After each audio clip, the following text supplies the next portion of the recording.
জয় নিতাই, জয় গৌর, জয় জয় শ্রী রাধেশ্যাম। সকলকে নিতাই দরবারে স্বাগত জানাই।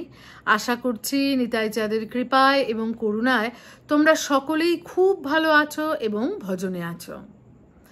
দেখতে দেখতে আমরা এসে গেলাম একদম আমাদের প্রাণপ্রিয়া শ্রীমতী রাধা ঠাকুরানীর জন্মতিথি মহা মহোৎসবের একেবারেই কাছে চলে এসেছি। অর্থাৎ আগামী সপ্তাহেই কিন্তু আমাদের প্রাণপ্রিয়ার জন্মতিথি উৎসব আমরা একদম সামনেই এসে পৌঁছে গেছি। আগামী 10ই সেপ্টেম্বর অর্থাৎ মঙ্গলবার শ্রী শ্রী ললিতা সপ্তমী এবং তার পরের দিন অর্থাৎ 11ই সেপ্টেম্বর বুধবার শ্রী শ্রী রাধা অষ্টমী ব্রত। আমি ইতিমধ্যেই কিন্তু আমাদের রাধা অষ্টমীর যে নিমন্ত্রণের চিঠি কার্ডটি আমি ইতিমধ্যেই আমার এই নিতাই দরবার চ্যানেলের কমিউনিটিতে পোস্ট করেছি।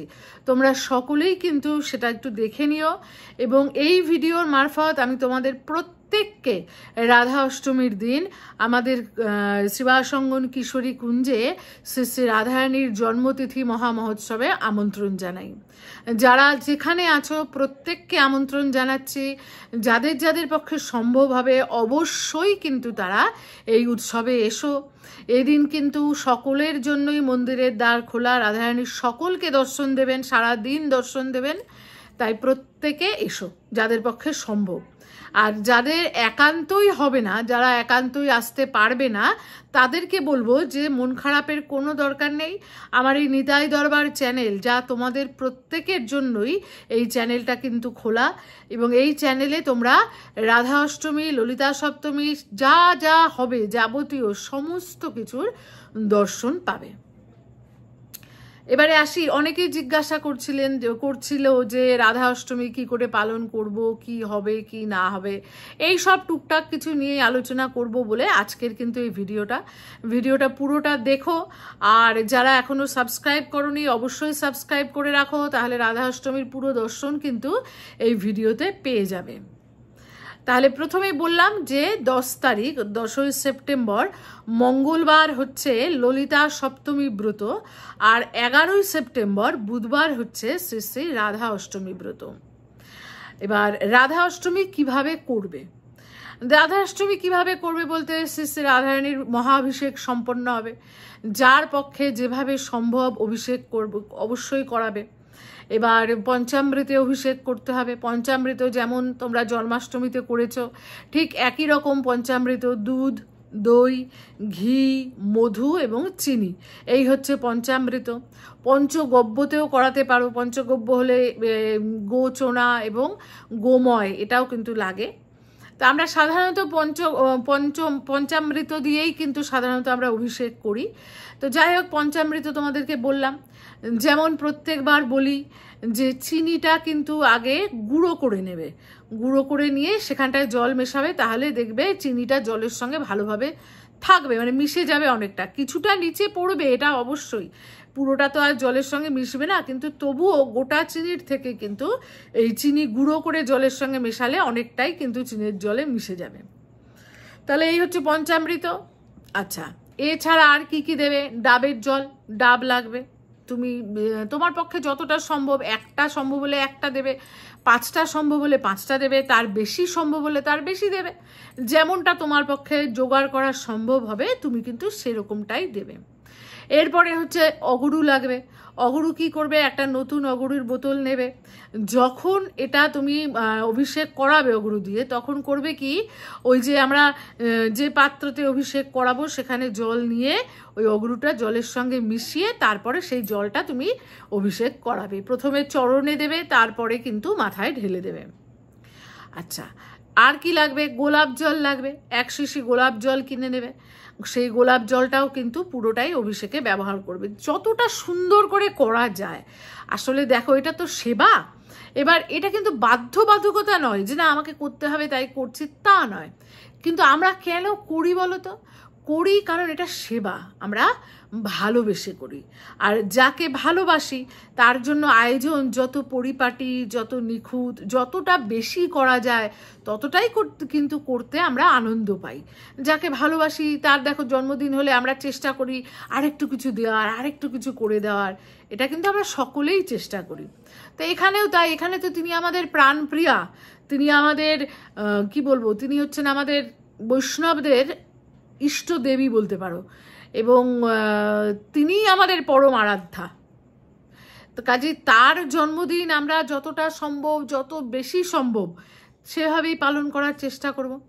তাহলে বললাম পঞ্চামৃত, তারপরে বললাম হচ্ছে ডাব, আচ্ছা অগরু, গোলাপ জল, যদি রাধাকুণ্ডের জল থাকে তাহলে রাধাকুণ্ডের জল, আচ্ছা তারপরে গঙ্গা জল তো অবশ্যই, শুদ্ধ গঙ্গা জল দিয়ে তো অভিষেক করাতেই হবে শেষে। এছাড়া কিন্তু কাঁচা হলুদ, এবং কাঁচা হলুদের মধ্যে একটু তেল, তৈল হরিদ্রা এটাকে বলে, সেটা প্রথমে দিতে হবে, কাজে সেটা আগে সেটা লাগবে। আচ্ছা, এবং অনেক এগুলো কিন্তু লাগে। এবার তার সঙ্গে অনেকেই কি করে, বিভিন্ন রকম ফলের রস, নানান রকম কিছু দিয়ে অভিষেক করায়। এবার এটা ওই যে বললাম, যার যার ভাব, যে যেভাবে করতে চায়, যার যতটা বেশি সম্ভব করতে ইচ্ছে করে, যার পক্ষে যেভাবে জোগাড় করা সম্ভব সে কিন্তু সেইভাবেই জোগাড় করবে এবং সুন্দর করে অভিষেক করবে। এবার অভিষেক কখন করব? বর্ষানাতে অভিষেক কিন্তু ভোর 4টের সময় হয়। কেন? কারণ আমাদের প্রাণেশ্বরী কিন্তু ভোর 4টের সময় জন্মেছিলেন মানে বৃষভানু রাজা ব্রাহ্ম মুহূর্তে আমাদের কিশোরী কুণ্ড থেকে, কিশোরী কুণ্ডে এক পদ্মফুল ফুটেছিল, সেই পদ্মফুলের মধ্যে আমাদের প্রাণপ্রিয়াকে পেয়েছিলেন, এবং সেটা কিন্তু এই ব্রাহ্ম মুহূর্ত, এবং এই ব্রাহ্ম মুহূর্ত বলেই বর্ষানায় কিন্তু আজও ব্রাহ্ম মুহূর্তে অভিষেক হয়। এবার আমরা কি করব? আমরা চেষ্টা করব সকালবেলাতেই অভিষেক করতে। যদি তোমরা পারো যে ব্রাহ্ম মুহূর্তে অভিষেক করাবে, তাহলে ব্রাহ্ম মুহূর্তে অভিষেক করাবে। আমাদের যেমন কি হয়, যেহেতু জোগাড়, এইসব জোগাড় যন্ত্র করারও তো ব্যাপার থাকে, সব কিছু জোগাড় করতে হয়, এবং লোকজন সকলে আসেন, যদি ব্রাহ্ম মুহূর্তে অভিষেক করিয়ে দেওয়া হয় তাহলে অনেকেই দর্শন করতে পারেন না যারা দূর থেকে আসেন, এবং সেক্ষেত্রে ভক্তরা কিন্তু দুঃখ পান। সেই জন্য আমরা চেষ্টা করি ওই 8:30 9টার মধ্যে অভিষেকটা সম্পন্ন করতে। তাই যারা অভিষেক দর্শন করবে বলে ভাবছো তারা কিন্তু 8:30টার মধ্যে আমাদের সেবা সঙ্গনে পৌঁছে যেও। আচ্ছা, এই গেল অভিষেক পর্ব। আচ্ছা, অভিষেক কিন্তু এক্ষেত্রেও বলি রাধারানীর অভিষেক হবে, শ্যামের কিন্তু অভিষেক হবে না, শ্যামের কিন্তু নিত্য স্নান হয়ে যাবে, তারপরে কিন্তু রাধারানীর অভিষেক হবে। একসঙ্গে কিন্তু সবাইকে নিয়ে রাধারানী বসালাম, সঙ্গে শ্যাম থাকলো, গোপালরা যারা যারা আছে প্রত্যেককে নিয়ে অভিষেক করালাম, তা কিন্তু নয়, শুধু রাধারানীর অভিষেক হবে। আর যাদের অষ্টসখীর সেবা আছে তারা এই দিন কিন্তু, অষ্টসখীর মধ্যে এক সখীর জন্মদিন, তোমরা জানো সেটা সম্ভবত চিত্রা সখীর জন্মদিন, আমি ভুল যদি না করে থাকি, কারণ এই মুহূর্তে আমার সঠিকটা মনে পড়ছে না, তাহলে কিন্তু তাকেও তুমি বসাতে পারো, অসুবিধা নেই, কিন্তু শ্যামকে কিন্তু বসানো যাবে না। আসলে দেখো বিষয়টা হচ্ছে, আমরা যারা এই গৌড়ীয় বৈষ্ণব সম্প্রদায়ের, আমাদের কিন্তু লীলা স্মরণ হয়, এটা আমি একটু ক্লিয়ার করে দিই। অনেকেই কিন্তু এই বিষয়ে নানান রকম প্রশ্ন করেন যে কেন এটা হয়েছে, কেন এইভাবে বসানো হলো, কেন ওইভাবে বসানো হলো। অনেকের মনে নানান রকম প্রশ্ন আসে, কারণ দীক্ষা তো সকলেই নেই, কিন্তু মুশকিল হচ্ছে প্রথম কথা, দীক্ষা তো সম্প্রদায়ী গুরুর কাছ থেকে নিতে হয়। এবার সম্প্রদায়ী গুরু যদি হন, তিনি যদি শিষ্যকে যখন ভজন দেখাবেন তখন কিন্তু তিনি স্মরণ পদ্ধতি বলে দেন। তো আমাদের কিন্তু এই সমস্ত কিছুই লীলা স্মরণের মাধ্যমে হয়ে থাকে। তো এই লীলাটা যেভাবে যেভাবে সম্পন্ন হয় ঠিক সেভাবেই কিন্তু করা হয়। এই জন্য দেখবে যে সারা বছর যেভাবে আরতি হয়, জন্মাষ্টমী আর রাধা অষ্টমীর সময় কিন্তু আরতিটা একটু ভিন্ন প্রকৃতির হয়। চিন্তা করতে হয় যে এখন শ্যাম কোথায় আছেন, রাধারানী কোথায় আছেন, কাদের সঙ্গে আছেন, তাহলে কি করে আরতিটা হবে, কখন মিলন হবে, মিলন হবে কি হবে না।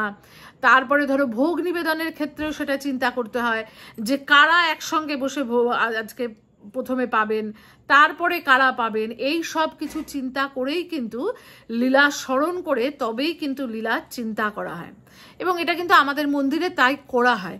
তাই এই যে তোমরা যখন দেখো এই যে মায়েদের কোলে বসানো হয়, শ্যামকে জন্মাষ্টমীতে বসানো হয়েছিল, রাধারানী ছিলেন মায়ের কোলে, বলরাম দাদা ছিলেন মায়ের কোলে, এগুলো কিন্তু শুধু সাজানোর জন্য বসানো হয় না।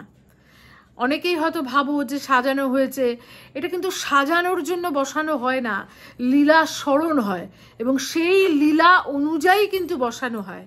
কে কোথায় বসে আছেন, কোন দিকে বসে আছেন, এই সব কিছু কিন্তু লীলা অনুযায়ী হয়। র্যান্ডাম কিন্তু হয় না যে না এইদিকে বসাতে অসুবিধে হচ্ছে ওইদিকে বসিয়ে দিই, তা কিন্তু নয়। এই যে দেখো জন্মাষ্টমীতে দেখেছো শ্যাম বসে আছেন মাঝখানে মা যশোদার কোলে, দেখবে রাধা অষ্টমীতে শ্যাম থাকবেন নিচে, রাধারানী থাকবেন উপরে। এটা গত বছরের ভিডিও দেখে অনেকে প্রশ্ন করেছেন যে কেন শ্যাম নিচে রাধারানী উপরে। এগুলো কিন্তু সব লীলা অনুযায়ী হয়, সমস্ত কিছু লীলা অনুযায়ী করা হয়।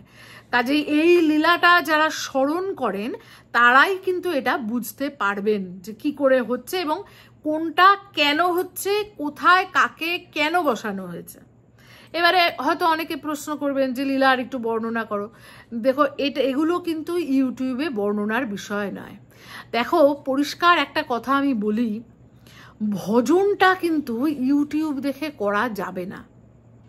ইউটিউবে এই যে যারা আমরা বলি, আমরা শুনি বিভিন্ন সৎসঙ্গ, শুধু সৎসঙ্গটাই হতে পারে এবং তাও কি পুরো যেগুলো একান্ত ভজনের গোপনীয় ব্যাপার সেগুলো কিন্তু ইউটিউবে আলোচনার বিষয়বস্তু নয়। আমি যদি ভাবি যে আমি ইউটিউব দেখে ইউটিউব শুনে ভজন করব, কোনোভাবেই সম্ভব না। লীলা স্মরণ ইউটিউব দেখে হবে না, কোনোভাবেই হবে না। ভজন করতে গেলে, লীলা স্মরণ করতে গেলে তোমাকে কোনো সম্প্রদায় গুরুর চরণ আশ্রয় করতে হবে, তবেই তুমি সেটা করতে পারবে। ইউটিউব দেখে সম্ভব না।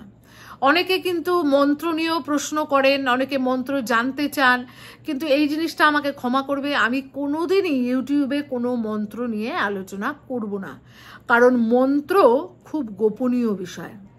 তাই বলে কি ইউটিউবে পাওয়া যাচ্ছে না? অজস্র যাচ্ছে।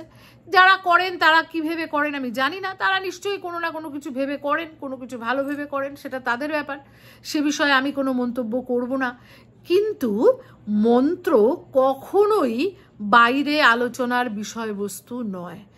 এবং তোমাদের আরও বলি যে মন্ত্র ইউটিউবে শুনে শুনে সেই মন্ত্র জপ করলাম বা সেই মন্ত্র দিয়ে পুজো করলাম, তাতে কিন্তু কোনো কাজ হবে না। দেখো মন্ত্র লেখা প্রচুর গ্রন্থ বাজারে আছে। তুমি যদি একটা পুরোহিত দর্পণ কিনে নাও বা একটা হরিভক্তি বিলাস কিনে নাও, সেখানে সব মন্ত্র পাবে। কি করে করতে হবে, কি করে ঘট স্থাপন করতে হবে, কি করে পুজো করতে হবে, কোন মন্ত্রে আহুতি দিতে হবে, সব পাবে। তাহলে তো সবাই করে ফেলতে পারতো, সব কিছু করে ফেলতে পারতো। এই যে গায়ত্রী মন্ত্র, সর্বত্র আজকাল ভজন হচ্ছে গায়ত্রী মন্ত্র, আমরা বইতে পেয়ে যাচ্ছি বাজারে কিনতে, কিন্তু এতে কোনো লাভ হয় না। যতক্ষণ পর্যন্ত শ্রীগুরুদেব মন্ত্রে শক্তি সঞ্চার না করে দিচ্ছেন ততক্ষণ সেই মন্ত্রে কোনো কাজ হবে না। এবং মন্ত্রের অধিকারীও আছে। সব মন্ত্র কিন্তু সবার জন্য নয়, কারণ সব মন্ত্র শক্তি ধারণ করার ক্ষমতা সকলের কিন্তু থাকে না। আমাদের তো সকলের সমান ক্ষমতা নেই, কাজেই সব মন্ত্র কিন্তু সকলের জন্য নয়। শ্রী গুরুদেব আধার দেখে মন্ত্রের শক্তি সঞ্চার করে সেই মন্ত্র যখন শিষ্যকে দেন তখন সেই মন্ত্র কার্যকরী হয়। বাজারে তো অনেক ওষুধের দোকান আছে, অনেক ওষুধ আছে, একটা কোনো ওষুধ কিনে খেলেই হয়, কিন্তু তাতে কিন্তু আমাদের শরীরের হয়তো প্রাইমারি একটা আমরা ফল পেলাম, কিন্তু অদূর ভবিষ্যতে আমাদের শরীরের ক্ষতি হয়। তাই জন্য রোগ সারাতে গেলে কিন্তু ডাক্তার দেখাতে হয়, প্রপার ডাক্তার দেখাতে হয়। ডাক্তারবাবু যে প্রেসক্রিপশন করেন, যেভাবে যেভাবে খেতে বলেন যে ওষুধ, ঠিক সেইভাবেই চলতে হয়, তবেই কিন্তু রোগ নির্মূল হয়। তা না করে আমি যদি ওষুধের দোকান থেকে মুড়ি মুরগির মতো ওষুধ কিনে খাই, হয়তো রোগটা আমার সাময়িকভাবে চাপা পড়বে, নির্মূল হবে না, আবার বড় আকার ধারণ করে ফিরে আসবে। যাই হোক, অন্য প্রসঙ্গে চলে গেলাম। আলোচনা করছিলাম রাধা অষ্টমী নিয়ে। অভিষেকের কথা তো বললাম। অভিষেকের পর কিন্তু রাধারানীকে নতুন পোশাক পরাতে হবে। জন্মদিনে নতুন পোশাক পরাতে হয়, সেরকম নতুন পোশাক পরাবো। আর যেমনটা আমি বলে থাকি যে জন্মদিনে সাধারণত হলুদ পোশাক পরালেই ভালো। এখন কেউ যদি হলুদ পোশাক হয়তো কারো হয়নি, কেউ জোগাড় করতে পারেনি, সে যে রঙের পোশাক জোগাড় করতে পেরেছে সে সেই রঙেরই পোশাক পরাবে। হলুদ হলে ভালো হয়, কিন্তু তাই বলে হলুদ নেই তাহলে এখন কি হবে, হায় হায় কি সর্বনাশ, আমার পুজো কি রাধারানী গ্রহণ করবেন না, সেসব কোনো ব্যাপার নেই। তুমি যেটা জোগাড় করতে পেরেছ ভালোবেসে তুমি সেটাই ভগবানকে দেবে, তাই তিনি গ্রহণ করবেন। গেল। এইবার যথাযোগ্য শৃঙ্গার আদি সম্পন্ন করবে। এই দিন যেহেতু জন্মদিন, এই দিন তো একটু সাজুগুজু অবশ্যই করাতে হয়। তো যেমন যেমন শৃঙ্গার তোমাদের পক্ষে সম্ভব, যার যেমন সম্ভব সে সেরকম করে কিন্তু সুন্দর করে শৃঙ্গার করবেন। আচ্ছা, শৃঙ্গার করার পর এবার ভোগরাগের বিষয়ে আসি, কি ভোগ দেব। এখন রাধা অষ্টমী কিন্তু ব্রত এবার ব্রতে আমরা যা খুশি পেতে পারি। ব্রত তো আমাদের জন্য, যেটা আমি সব সময় বলি সব ব্রতের ক্ষেত্রে, ব্রত আমাদের জন্য, কিন্তু ভগবানের তো ব্রত নেই। উপরন্তু আবার এই দিন জন্মদিন, কাজেই যথাসম্ভব যতটা তোমার পক্ষে সম্ভব তত সুন্দর করে ভোগ লাগাবে। তোমার পক্ষে যতটা জোগাড় করা সম্ভব হবে তুমি সেটাই জোগাড় করবে, কিন্তু তাতে যেন যত্নের এবং ভালোবাসার ছাপ থাকে। রেশনের চাল যদি তোমার জোগাড় করা পসিবল হয়, যে তুমি রেশনের চালের বেশি কিছু জোগাড় করতে পারোনি, তাই দেবে, কিন্তু সেই দেওয়ার মধ্যে যেন ভালোবাসা থাকে, শ্রদ্ধা থাকে, আন্তরিকতা থাকে। তুমি কি চাল দিচ্ছ, কত টাকা দামের তুমি ভোগ লাগাচ্ছ, কত টাকা দামের তুমি মিষ্টি এনেছো, এটা কিন্তু ভগবানের কাছে বিচার্য বিষয় নয়। ভগবান দেখেন কি তুমি কতটা ভালোবেসে দিচ্ছ, তোমার এই দেওয়াটার মধ্যে ভালোবাসা আছে কিনা। দেখো, আমাদের কিন্তু কোনো ক্ষমতা নেই যে আমরা দেই। আমাদের গঙ্গা জলে গঙ্গা পুজো, তিনি দিচ্ছেন, সেই দেওয়াটাই তাকে আবার আমরা ফিরিয়ে দিচ্ছি, এইটুকুই কিন্তু আমাদের। তাই সেই দেওয়ার মধ্যে যেন সমর্পণের ভাব থাকে, সেই দেওয়াটা যেন সর্বস্ব দেয়া হয়, এই ভাব নিয়ে আমরা ভোগ নিবেদন করব। রাধারানীর সব থেকে প্রিয় সবজি হচ্ছে, ওটা ব্রজে বলে আরবি, আমরা বলি গাঠি কচু, দিতেই পারো তার তরকারি করে।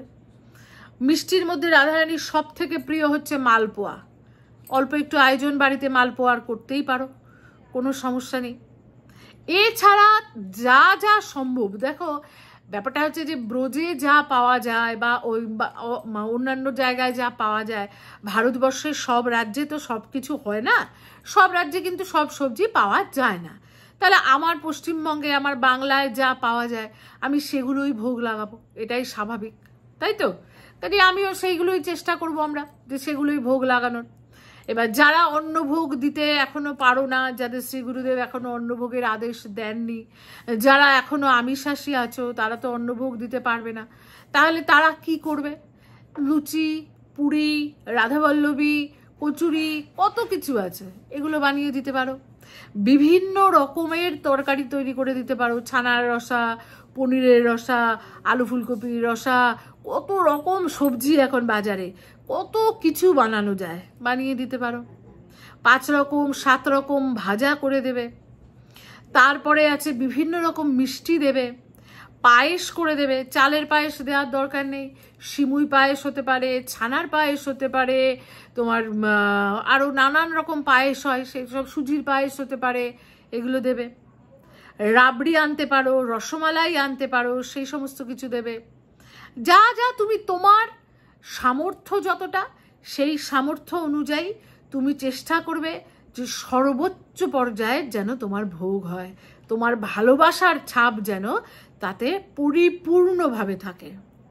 এবং নানা রকম মিষ্টি, সন্দেশ, যা যা তুমি দিতে পারো, নাড়ু করে দিতে পারো বিভিন্ন রকম, এরকম যা যা তোমার পক্ষে সম্ভব হবে জোগাড় করতে পারবে, সবাই মিলে জোগাড় করে সেই ভোগ রাধারানীকে কিন্তু লাগাবে, অবশ্যই লাগাবে। খুব সুন্দর করে এইভাবে আমরা করব। এবং সর্বোপরি যেটা, নাম করব, নাম শোনাবো, আনন্দ করব। রাধারানীর জন্মদিন, নাম করে আনন্দ করব। এবার আসি ব্রতের প্রসঙ্গে। প্রত্যেকবার এটা নিয়ে একটা ভীষণ গন্ডগোল হয়। রাধাষ্টমী অর্ধব্রত না পূর্ণব্রত, কি করব, অভিষেকের পর অন্ন পেতে পারি কি পারি না। আমি প্রতিবার প্রত্যেক ক্ষেত্রে বলেছি যে ব্রত করার মূল উদ্দেশ্য কি? ব্রত করার উদ্দেশ্য হচ্ছে যেন সেই বিশেষ তিথিটা আমরা আমাদের যতটা সম্ভব সময় ভগবানের নাম করতে এবং সেবা করতে কাটাতে পারি। এইটা হচ্ছে আমাদের ব্রত পালনের মূল উদ্দেশ্য। এবং এই উদ্দেশ্যকে সামনে রেখেই ব্রতের দিন খাওয়া দাওয়ায় এত রেস্ট্রিকশনস, এত নিয়ম আমরা ব্রতের দিন এই কারণে পালন করি। এক, যেন কোনো রকমভাবে ইন্দ্রিয় অসংযত না হয়ে যায়। দ্বিতীয়, এই ইন্দ্রিয় তো সংযত থাকবেই, আর কি হবে, যে রান্না বান্না ইত্যাদিতে সময়টা যেন অতিরিক্ত চলে না যায়। দিনের বেশি সময়টা যেন আমরা সেই বিশেষ তিথিতে ভগবানের নামে, জপে, সেবায় কাটাতে পারি। যে কোনো ব্রতের এটাই উদ্দেশ্য। এবার সেটা না জেনে যদি ব্রত তুই কি করছিস আমি কি করছি এই নিয়ে ঝগড়াঝাটি, অশান্তি, ফেসবুকে এসে গালাগালি, অন্যকে নিন্দা, অন্যের সমালোচনা, নিজেকে প্রধান বলে প্রতিপন্ন করা, এইগুলো করতে যাই, তাহলে বাবা ব্রত তোমার করার দরকার নেই। তোমার ব্রত নিষ্ফলা। পরিষ্কার শুনে রাখো, তোমার ব্রত, তুমি সারাদিন নির্জলা ব্রতও যদি করো তবু তোমার ব্রত নিষ্ফলা।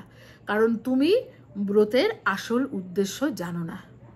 তুমি প্রথমেই ব্রত ভঙ্গ করে ফেলেছ। তাহলে ব্রত কি করে করব? আমার গুরুবাড়ি যেভাবে ব্রত পালন করেন, আমার শ্রীগুরুদেব যেভাবে ব্রত পালন করেন, আমি ঠিক সেইভাবেই ব্রত পালন করব। আমার গুরুদেব আমাকে যা নির্দেশ দেবেন আমি সেইভাবে ব্রত পালন করব। এবার গুরুদেব যা বলবেন তাই করব। জনে জনে জিজ্ঞাসা করতে যাব না। ফেসবুকে এসে জানতে চাইবো না যে ব্রতটা কি করে করব, একদম জানতে চাইবো না। কারণ ফেসবুকে প্রচুর পণ্ডিতের বসবাস, এটা আমাকে জানতে হবে। এবং ফেসবুক পণ্ডিত যারা, তাদের কাছ থেকে বিধান নিলে ভুল হওয়ার সম্ভাবনা 99.99%। কাজে সেখানে যাব না। আমার শাস্ত্র অনেক, আমার পুরাণ অনেক, আমার স্মৃতি অনেক, আমার শ্রুতি অনেক, আমার বিধান অনেক, এবং অনেক ক্ষেত্রেই তারা পরস্পর বিরোধীও বটে। এবার তাহলে আমি সিদ্ধান্ত কি নেব? সবচেয়ে সহজ সিদ্ধান্ত, আমার শ্রী গুরুদেব যে পথে যাবেন সেটাই আমার জন্য একমাত্র পথ। এবং আমার শ্রী গুরুদেব এটা করছেন, কাজেই তিনিই ঠিক, বাকি সবাই ভুল। সবাইকে গিয়ে গিয়ে আমি এই তুই কেন এটা করছিস, এটা কেন করছিস না, না এটা আমি করব না। কারণ আমার এখনো সেই যোগ্যতা হয়নি যে আমি সমাজ সংস্কার করতে যাব। যেদিন আমার সেই যোগ্যতা হবে সেদিন আমি বুঝতে পারবো যে এইটা কতখানি ভুল, কতখানি ভুল সেটা আমি সেই দিন বুঝতে পারবো। কাজে কোনো দরকার নেই। যদি সত্যি সত্যি সঠিকভাবে ব্রত করতে হয় তাহলে ব্রতের মূল উদ্দেশ্যের দিকে নজর রাখব। যার গুরুবাড়ি অর্ধকালীন ব্রত করেন, অর্থাৎ অভিষেকের পরে প্রসাদ পান, তারা সেইভাবে করবেন।